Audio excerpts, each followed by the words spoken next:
家、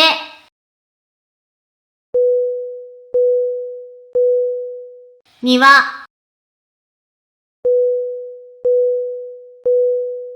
部屋、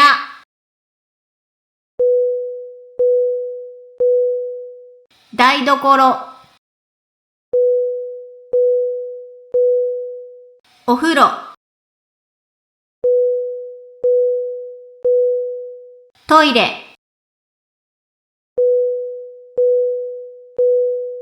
椅子、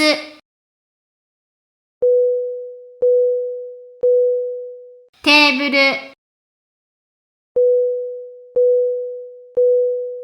ベッド、カップ、時計、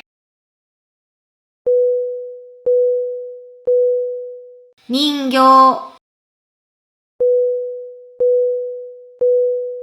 箱、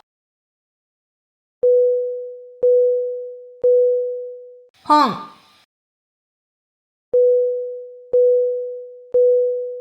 写真、テレビ、棚、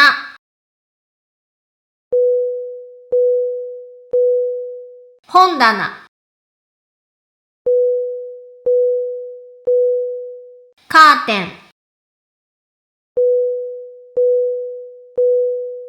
布団、エアコン、一軒家、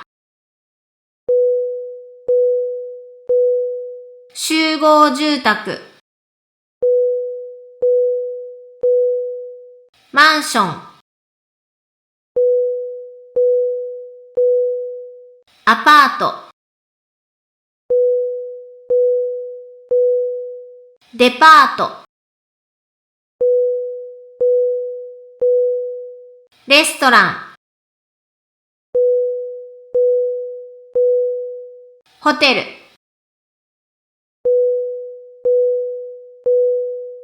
公園、お寺、